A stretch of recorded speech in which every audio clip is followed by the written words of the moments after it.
Thank you sir. Doctor Sanjay ने already बहुत सारे पहलुओं को इंट्रोड्यूस किया है और उन पर प्रकाश डाला है।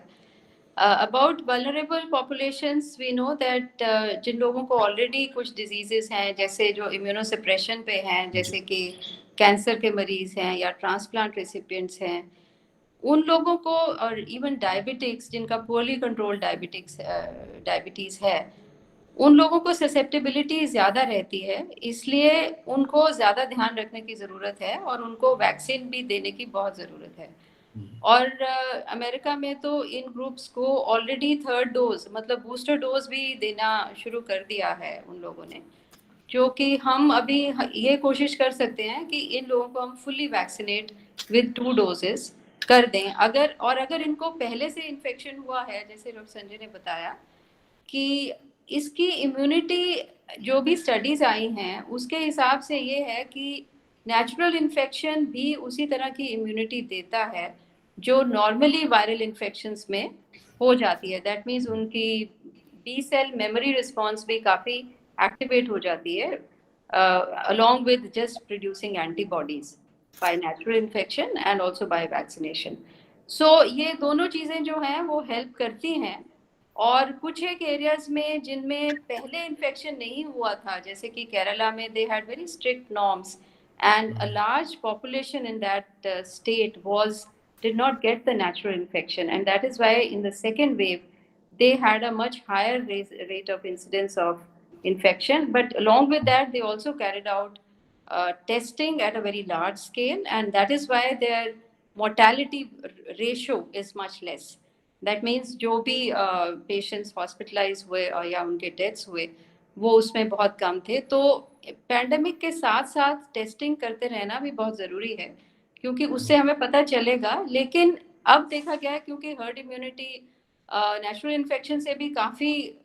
दर्जे तक पहुंच गई है, 60-70% पॉजिटिविटी हर किसी की आ रही है, और बच्चों में भी ऐसा ही हो रहा है। जैसे आपने बच्चों की बात की, और बहुत इस बारे कुछ डर था कि बच्चों में थर्ड वेव जब आएगी तो बहुत खराब होगी।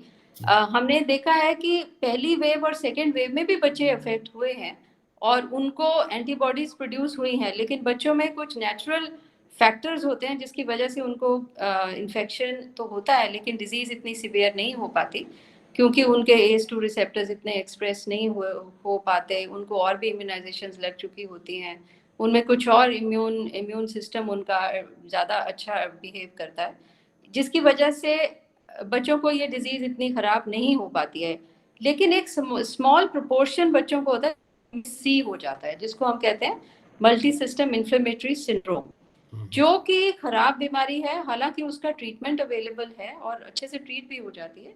लेकिन उससे बच्चों को हॉस्पिटलाइजेशन की ज़रूरत पड़ती है, कई बार इंटेंसिव केयर की ज़रूरत भी पड़ सकती है।